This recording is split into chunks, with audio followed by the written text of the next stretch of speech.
Hello plus two commerce students, mask sir की commerce classes में आपका स्वागत है। बच्चों, चैप्टर है कैश फ्लो स्टेटमेंट और आज हम स्टार्ट करने जा रहे हैं बच्चों adjustments, proposed dividend, interim dividend और अनक्लेम्ड डिविडेंड के बारे में। एक अहम एडजस्टमेंट जो एग्ज़ाम में आती ही आती है और इसके अलावा हम प्रोविज़न फॉर टैक्स करने वाले हैं, वो भी एग्ज़ाम के अंदर आती ही आती है। तो बच्चों, ये जो दो अहम एडजस्टमेंट्स हैं ये आपके लिए बहुत ज़रूरी हैं, इनको आपको करना चाहिए और आप फिर इस सम को यानी कैश फ्लो स्टेटमेंट के सम को बड़े अच्छे तरीके से सॉल्व कर पाएंगे। तो बच्चों, स्टार्ट करते हैं हम कैश फ्लो स्टेटमेंट के अंदर जो आपको एडिशनल इंफॉर्मेशन दी जाती हैं यानी एडजस्टमेंट्स दी जाती हैं उसके बारे में आपको, यानी डिविडेंड के बारे में, प्रपोज्ड डिविडेंड। ये डिविडेंड बच्चों तीन टाइप का होता है। एक होता है प्रपोज्ड डिविडेंड, एक होता है इंटरिम डिविडेंड और एक होता है अनक्लेम्ड डिविडेंड। बच्चों, अनक्लेम्ड डिविडेंड वो होता है जो डिविडेंड क्लेम नहीं किया जाता है। डिविडेंड जो अनक्लेम्ड होता है यानी क्लेम नहीं किया जाता है उसको डिविडेंड अनक्लेम्ड कहा जाता है। तो उसको कैसे आपने एडजस्ट करना है इसके बारे में आपको बताया जा रहा है और प्रोविज़न फॉर डिविडेंड दी गई है, इंटरिम डिविडेंड दिया गया है, तो उसका आपको क्या करना है। उसके बाद हम करने जा रहे हैं बच्चों प्रोविज़न फॉर टैक्स। ठीक है बच्चों, तो शुरू करते हैं बच्चों। सबसे पहले प्रपोज्ड डिविडेंड, ये आपको दो दिए जाएंगे प्रपोज्ड डिविडेंड, एक प्रीवियस ईयर का और एक करंट ईयर का। बच्चों जो प्रपोज्ड डिविडेंड है वो 2 सालों का दिया जाता है, एक प्रीवियस ईयर का और एक करंट ईयर का। बच्चों, दिमाग में ये बात नोट कर लेनी चाहिए आपको कि जो प्रपोज्ड डिविडेंड है वो हमेशा प्रीवियस ईयर का लिया जाता है। करंट ईयर का जो प्रपोज्ड डिविडेंड है उसको छोड़ देना है, उसको इग्नोर करना है, उसका आपने कुछ भी नहीं करना है। यानी आपको लेना है प्रपोज्ड डिविडेंड प्रीवियस ईयर का। तो बच्चों, जो प्रीवियस ईयर का आपने प्रपोज्ड डिविडेंड लिया है तो उसका करना क्या है, ऑपरेटिंग एक्टिविटी में तो उसको प्लस करना है। बच्चों याद रहना चाहिए बच्चों, प्रपोज्ड डिविडेंड प्रीवियस ईयर का और करंट ईयर का दिया जाता है। करंट ईयर का तो छोड़ देना है आपको, उसका आपको कुछ भी नहीं, हाथ भी नहीं लगाना है, उसको इग्नोर कर देना है उसको। तो आपको लेना है प्रीवियस ईयर का। तो प्रीवियस ईयर का जो प्रपोज डिविडेंड है वो ऑपरेटिंग एक्टिविटी में तो प्लस होगा बच्चों और फाइनेंसिंग एक्टिविटी में माइनस होगा। यानी प्रपोज्ड डिविडेंड करंट ईयर का तो इग्नोर करना है बच्चों, प्रीवियस ईयर का ऑपरेटिंग एक्टिविटी में प्लस होगा और फाइनेंसिंग एक्टिविटी के अंदर माइनस होगा। बच्चों याद रहनी चाहिए ये बात, सिंपल है, बहुत सिंपल। उसके बाद बढ़ते हैं आगे बच्चों। इंटरिम डिविडेंड है, ये अगर एक ही दिया गया है, इंटरिम डिविडेंड भी कई बार 2 देता है, लेकिन अगर इंटरिम डिविडेंड एक ही दिया गया है तो क्या करना है, उसका ऑपरेटिंग एक्टिविटी में प्लस करना है और फाइनेंसिंग एक्टिविटी में माइनस करना है। बच्चों याद रहना चाहिए, इंटरिम डिविडेंड अगर एक ही दिया गया है, कई बार 2 भी दिए जाते हैं, प्रीवियस ईयर का भी और करंट ईयर का भी। तो अगर इंटरिम डिविडेंड एक ही दिया गया है तो ऑपरेटिंग एक्टिविटी में प्लस और फाइनेंसिंग एक्टिविटी में माइनस करना है। उसके बाद बच्चों इंटरिम डिविडेंड हैं अब 2 टाइप के, एक है प्रीवियस ईयर का और एक है करंट ईयर का। तो याद रहना चाहिए बच्चों, इंटरिम डिविडेंड जो है वो प्रीवियस ईयर का बिल्कुल भी नहीं लेना है, प्रीवियस ईयर को इग्नोर करना है, करंट ईयर का लेना है। याद लेना चाहिए बच्चों। इंटरम डिविडेंड जो है वो प्रीवियस ईयर का जो इंटरम डिविडेंड है उसको इग्नोर करना है, उसको हाथ नहीं लगाना है, आपको लेना है सिर्फ करंट ईयर का। तो करंट ईयर का लेके क्या करना है, फिर उसको ऑपरेटिंग एक्टिविटी में प्लस करना है और फाइनेंसिंग एक्टिविटी में माइनस करना है। याद रहना चाहिए बच्चों ये बात। आगे है बच्चों अनक्लेम डिविडेंड। ये आपको दिया जाता है अनक्लेम डिविडेंड। अनक्लेम का मतलब ये होता है, जैसे मान लो डिविडेंड है 70,000 रुपीज और उसमें से 10,000 अनक्लेम्ड है। अनक्लेम्ड मीन्स दिया नहीं जा चुका है, दिया नहीं जा चुका है कंपनी के द्वारा, या कोई क्लेम करने वाला मिला नहीं है। अनक्लेम डिविडेंड बैलेंस शीट के अंदर पड़ा हुआ है, कंपनी की बैलेंस शीट में पड़ा हुआ है। तो इसका क्या करना है आपको, तो ये जो प्रपोज डिविडेंड है बच्चों, करंट ईयर का तो इग्नोर करते हुआ प्रीवियस ईयर का जो है बच्चों, प्रीवियस ईयर का जो ऑपरेटिंग एक्टिविटी में जितना आपको प्रपोज्ड डिविडेंड दिया गया है उतना प्लस करना है, यानी ऑपरेटिंग एक्टिविटी में प्लस करना है। और फाइनेंसिंग एक्टिविटी के अंदर जैसे मान लो 70,000 है प्रपोज डिविडेंड प्रीवियस ईयर का, करंट ईयर का तो लेना नहीं है, प्रीवियस ईयर का लेना है। तो 70,000 प्रीवियस ईयर में, प्रीवियस ईयर का जो प्रपोज डिविडेंड है वो ऑपरेटिंग एक्टिविटी में तो प्लस कर देना है। और फाइनेंसिंग एक्टिविटी के अंदर क्या करना है बच्चों, जितना अनक्लेम्ड है, कितना अनक्लेम्ड है 10,000 रुपीज अनक्लेम्ड है। तो 70,000 में से जो अनक्लेम्ड है वो माइनस कर देना है 10,000, बाकी जो बचेगा 60,000, याद रहना चाहिए बच्चों, उसको फाइनेंसिंग एक्टिविटी के अंदर माइनस करना है। एक बार फिर सुन लीजिए बच्चों ये एडजस्टमेंट। अगर आपको अनक्लेम डिविडेंड दिया गया है तो जितना भी दिया गया है, मान लो 5, 10, 15, 20 हजार जितना भी दिया गया है, उसका क्या करना है आपको, तो प्रपोज डिविडेंड करंट ईयर का तो लेना नहीं है, प्रीवियस ईयर का जो प्रपोज डिविडेंड है उसको ऑपरेटिंग एक्टिविटी में जितना भी दिया गया है, मान लो 80,000 दिया गया है, 70 दिया गया है, 50 दिया गया है, 90 दिया है, जितना भी दिया गया है वो ऑपरेटिंग एक्टिविटी में आपको प्लस करना है। ऑपरेटिंग एक्टिविटी में प्लस करने के बाद फाइनेंसिंग एक्टिविटी के अंदर जितना अनक्लेम्ड है, ऑपरेटिंग एक्टिविटी में जितना आपने प्लस किया है अनक्लेम्ड, उसमें से माइनस करके फाइनेंसिंग एक्टिविटी के अंदर माइनस करना है। तो बच्चों इस तरीके से आपने डिविडेंड के बारे में एडजस्टमेंट्स करनी है बच्चों। ये ध्यान देना चाहिए कि ये आपको क्वेश्चन में जरूर आता है और ये आना चाहिए, इसको अच्छे तरीके से करिए बच्चों। प्रपोज डिविडेंड है, इंटरम डिविडेंड जब 1 दिया जाता है तो क्या करना है, और इंटरम डिविडेंड जब 2 दिए जाते हैं तो क्या करना है, और जब अनक्लेम डिविडेंड दिया जाता है तो क्या करना है, ये आपको पूरा समझा दिया गया है। बढ़ते हैं बच्चों आगे। आगे जो एडजस्टमेंट है बच्चों वो है प्रोविजन फॉर टैक्स की।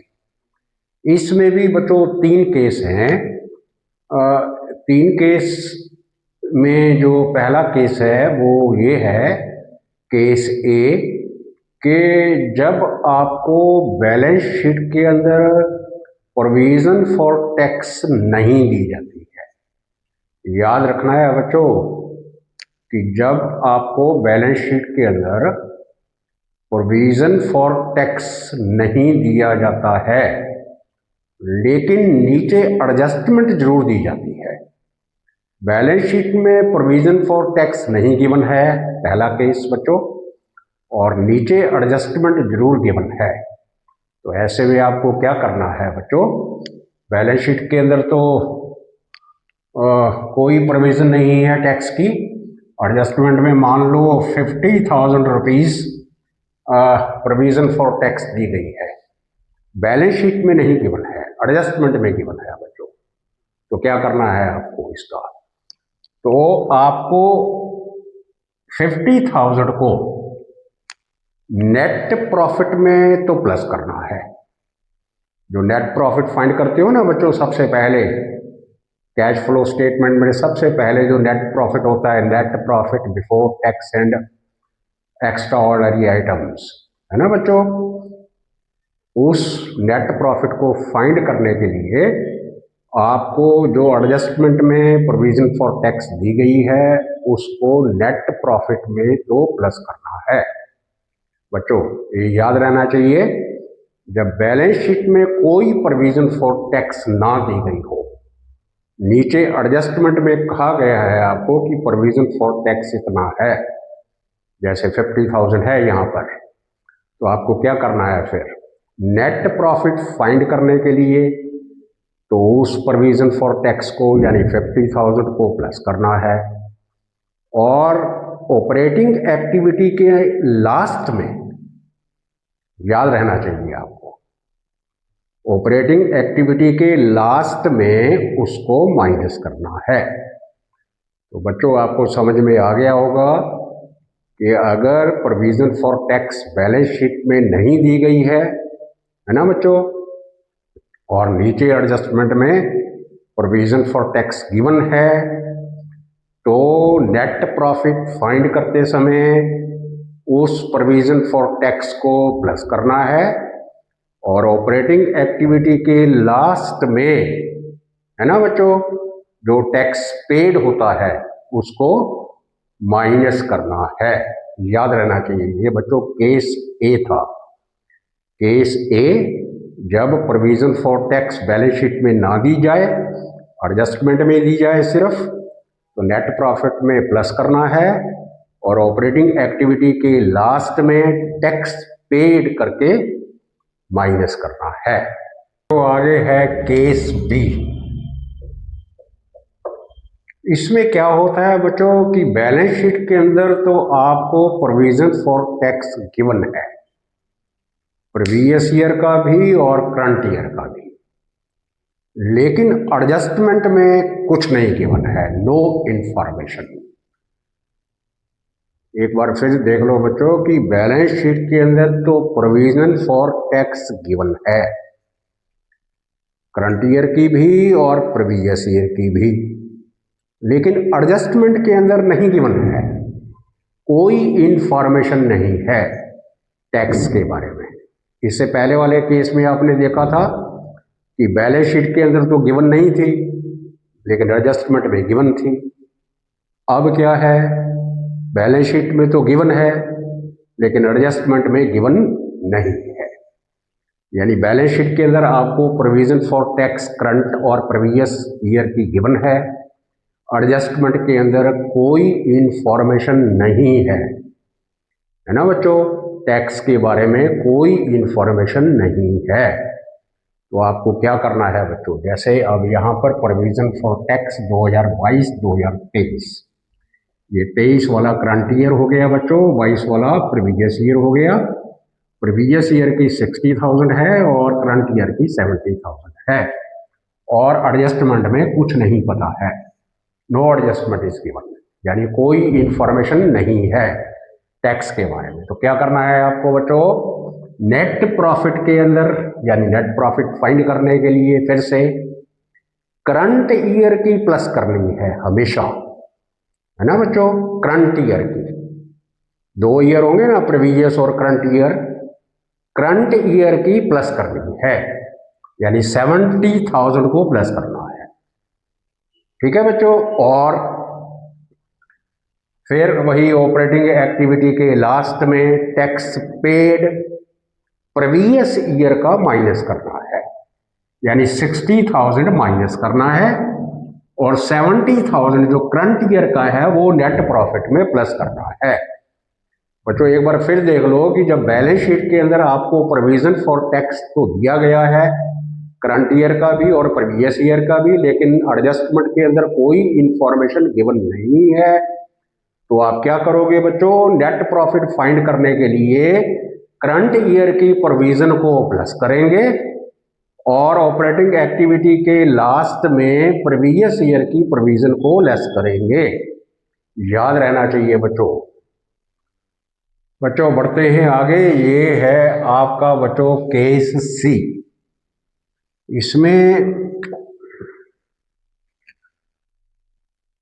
अब आपको बैलेंस शीट के अंदर प्रोविज़न भी दी गई हैं और साथ में एडजस्टमेंट के अंदर भी आपको इंफॉर्मेशन टैक्स के बारे में गिवन है ना बच्चों। तो बच्चों इससे पहले वाले जो दो केस किए हैं आपने, जब आपको provision for tax balance sheet में नहीं दी गई थी, है ना, और नीचे एडजस्टमेंट में टैक्स के बारे में इंफॉर्मेशन थी, तो इस केस में प्रोविज़न फॉर टैक्स अकाउंट नहीं बनाना पड़ता है। और दूसरे केस में बैलेंस शीट में तो प्रोविज़न फॉर टैक्स गिवन था और एडजस्टमेंट में टैक्स की कोई इंफॉर्मेशन गिवन नहीं थी। तो इस सिचुएशन में भी प्रोविज़न फॉर टैक्स अकाउंट नहीं बनाना पड़ता है। तो अकाउंट कब बनाना पड़ता है बच्चों? जब आपको बैलेंस शीट के अंदर प्रोविज़न फॉर टैक्स गिवन हो और साथ में एडजस्टमेंट भी दी गई हो।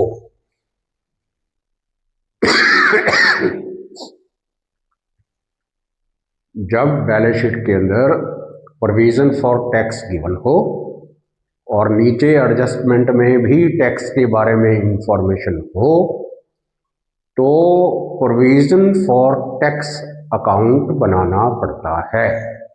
ये याद रहनी चाहिए बच्चों। जो पहले वाले दो केस किए हैं आपने उसमें प्रोविज़न फॉर टैक्स अकाउंट नहीं बनाना पड़ता है। प्रोविज़न फॉर टैक्स अकाउंट तब बनाना पड़ता है जब बैलेंस शीट के अंदर provision for tax current year का, प्रीवियस ईयर का गिवन हो, नीचे एडजस्टमेंट में भी टैक्स के बारे में इंफॉर्मेशन अगर है तो अकाउंट बनाना पड़ता है। तो ये है केस सी। तो इसमें आपको प्रोविज़न दी गई है बच्चों, प्रोविज़न फॉर टैक्स 2023 की 70,000, 2022 की 60,000। नीचे एडजस्टमेंट भी है बच्चों, tax paid during the year ₹35,000। अब तीनों चीज़ें हैं, करंट ईयर का भी है प्रोविज़न, प्रीवियस ईयर का भी प्रोविज़न है, टैक्स पेड भी गिवन है। अब अकाउंट बनाना पड़ेगा बच्चों। तो अकाउंट बनाना सिंपल है ना बच्चों। प्रोविज़न क्योंकि लायबिलिटीज होती हैं बच्चों, है ना, लायबिलिटी साइड होता है प्रोविज़न। तो क्या करना है आपको, फिर जो क्रेडिट बैलेंस लेना है सबसे, BD balance by balance BD 2022 का 60,000 डाल लेना है पहले, और टू बैलेंस सीडी 70,000 भी डाल लेना है पहले। ये करंट ईयर का है बच्चों, ये प्रीवियस ईयर, यानी बीडी जो है वो प्रीवियस ईयर का है, जो सीडी है वो करंट ईयर का है। ठीक है बच्चों। और नीचे जो एडजस्टमेंट गिवन है 35,000 रुपया पे की, वो डेबिट साइड आएगा टू बैंक अकाउंट पेड है बच्चों ये 35,000। अब इन दोनों को प्लस करो, 1,05,000 आ गया, 1,05,000 इसमें से ये माइनस करो, 45,000 आ गया। ये है प्रोविज़न मेड, है ना बच्चों। तो 45,000 रुपीज़ तो प्रोविज़न है बच्चों और 35,000 टैक्स पेड है। तो अब दो चीज़ें आ गई आपके पास, एक प्रोविज़न भी आ गई और एक टैक्स पेड भी आ गया। तो अब क्या करना है, अब आपको पता है कि जो प्रोविज़न है उसको तो नेट प्रॉफिट में प्लस करना है ना बच्चों। दो केस पहले आप कर चुके हो, प्रोविज़न को नेट प्रॉफिट में प्लस करना है और ऑपरेटिंग एक्टिविटी के लास्ट में पेड को माइनस करना है ना बच्चों। तो 45,000 को तो नेट प्रॉफिट में प्लस करेंगे और ऑपरेटिंग एक्टिविटी के लास्ट में जो टैक्स पेड है बच्चों 35,000 उसको माइनस करेंगे। तो ये थी बच्चों प्रोविज़न फॉर टैक्स की एडजस्टमेंट्स, आपको आनी चाहिए, एग्ज़ाम में ज़रूर आ सकती है। इससे पहले वाली जो आपको डिविडेंड के बारे में समझाया है वो भी आपको आ सकती है। तो बच्चों ये मिस ना हो जाए, इसको अच्छे तरीके से करिए। बहुत सिंपल है, कोई कॉम्प्लेक्शन नहीं है, ये आपको भूलने वाली नहीं है। आप ये याद रहेगा आपको, इस तरीके से आपको समझाया गया है ना बच्चों। तो इसकी बार बार प्रैक्टिस करिए। तो बच्चों आज के लिए बस इतना ही। जिन बच्चों ने वीडियो को लाइक सब्सक्राइब शेयर नहीं किया है, वो बच्चे जरूर से ही वीडियो को लाइक सब्सक्राइब शेयर करेंगे। मिलते हैं हम बच्चों अगली वीडियो के अंदर एक नए टॉपिक के साथ। तब तक के लिए जय हिंद, जय भारत।